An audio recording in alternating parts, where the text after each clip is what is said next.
Okay, part 3 of the record storyteller night at the Gauston compound. Previously I mentioned Pompeii 99 featuring Jatan Damone. To bring things up to a current perspective, this is Jatan's current album, The Reflecting Shadow, released on vinyl last year. This is a wonderful record. If you like her 90s solo stuff, more of that cabaret, Billie Holiday vibe, you'll like this record. It's kind of a return to that, plus some other ideas. She's someone who never disappoints creatively and musically. So go to JatanDamone.net and buy this album, Reflecting Shadow. Continuing on a little bit with the Christian death side of things. Hold on. Let's see what we got here. A couple different pressings of Catastrophe Ballet. I'm not really sure what the value of these are, but I really love this album, and I'm happy to have a couple different versions. This is probably the most well-known version, the French version. This was the label, Invitation au Suicide.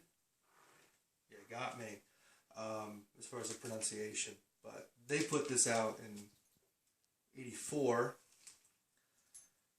That's not Jatan Damone. Contrary to popular belief, that's not her. However, that's her. And this is the Italian pressing of the same album, different stuff. And the French version comes with a booklet too, which I think I still have in here. Yeah, still intact. Comes with this booklet of lyrics and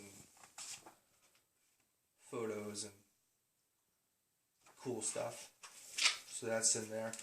And this is the Italian pressing on Contempo Records. Again, I'm not sure how rare this stuff is or how valuable it might be, but it's pretty invaluable to me. So, great album, great people.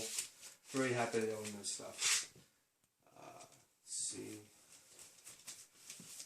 Keeping on. This is interesting. This is a band called The Slaves. Now, not a very well-known band, but an important band. The singer was a fellow named Rick Elrick, who in the 70s was in a band called F-Word, who put out the first ever punk rock 12-inch full-length record in California on a label called Posh Boy. And Rick's kind of an interesting person in my mind. He's the subject of a book I've been working on since 2005. It's coming, guys, I promise. So yeah, I did a lot of research into Rick. Very fascinating person. Great singer. He was doing Iggy stuff when he was 17. He was that good. And F-Word was amazing.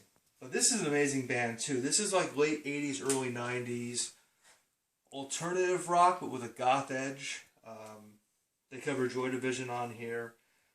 The song Dominique is just one of those classic songs you have to hear in your lifetime. And unfortunately, Rick passed away 15 years ago of brain cancer. Lee, the drummer's passed on as well, sadly. This was put out by Jeanette Napolitano from Concrete Blonde. She had a label called Happy Hermit. She put this out. And this is actually one of Rick Elrick's personal copies from his personal collection. This was given to me by his fiancée at the time of his passing, a woman named Kipling Rowe. I got to know Kipling a little bit doing the book, and she gave me this. So it's a very high value for me because it's from him. So, but if you can find this, get it. Just an amazing record. And we'll do one more record for this. Oh, okay. Here's something I was on. Still in shrink, actually. Fistful of Rock and Roll Volume 4. Put out by TP Records and Caroline Distribution, 2000. This was Sal from Electric Frankenstein's series. Great Dirty Donnie artwork. And he did, I think, a dozen of these records. Fistful of Rock and Roll. And, Sal I've known for a long time. I was in Electric Frankenstein at a couple of points over the years. But this is the Graveyard School, my band at the time. And who's on here? D-Generation, great band.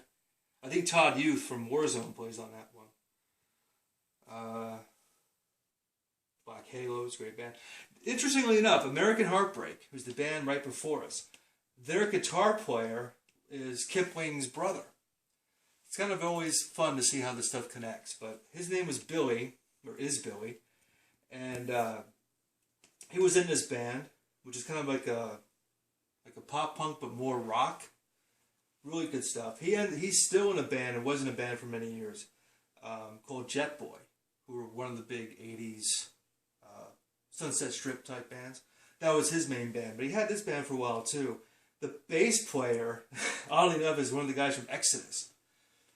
Was in this band, doing kind of like Cheap Trick, heavy version of Cheap Trick, kind of pop rock stuff. Really good record.